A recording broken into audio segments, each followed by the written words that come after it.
नमस्कार. आजपासून आपण एका नवीन सिरीजला सुरुवात करणार आहोत. ते म्हणजे टिंडा लागवड म्हणजेच ढेमूस लागवडीबद्दल आजपासून आपल्या चॅनलवरती हे तुम्हाला व्हिडिओ दिसत राहतील. तर टिंडा लागवड यावर्षी भरपूर शेतकऱ्यांनी करायचा असं मनामध्ये विचार केलेला आहे.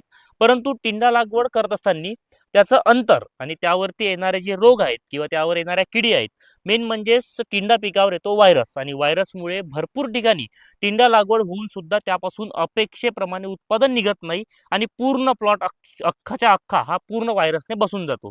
तर त्याच्यावर सुद्धा आपण वेळोवेळी जे त्याच्यावर येणारे रोग आहेत, किडी आहे, व्हायरस आहे, यावरती आपण व्हिडिओ मार्फत तुमच्यापर्यंत माहिती पोहोचवणार आहोत. परंतु आजचा हा व्हिडिओ जो आहे, तर हा व्हिडिओ आहे टिंडा लागवड करणाऱ्या शेतकऱ्यांसाठी. तर टिंडा लागवड करत असताना त्याचं अंतर किती घ्यावं? तर टिंडा लागवड करत असताना त्याचं अंतर 4 बाय 1 फुटावर आपण जर लागवड केली तर त्याची जे पसरणारी वेल आहे, तर हे वेल आपल्याला खूप चांगले आपल्या शेतामध्ये पसरून त्याच्यापासून उत्पादन सुद्धा खूप चांगलं हे मिळू शकतं. त्यानंतर इथं टिंडा लागवड करताना त्यामध्ये वापरण्यात येणारा बेसल डोस. तर बेसल डोस त्याचप्रमाणे त्याच्यावर येणारे सुरुवातीच्या अवस्थेमध्ये जे फवारणी आहेत, तर ह्या आपण पुढच्या व्हिडिओमध्ये पाहूया. तर आजपासून आपण टिंडा लागवडविषयी जो सिरीज आहे, तर हे आपण सुरुवात करणार आहोत.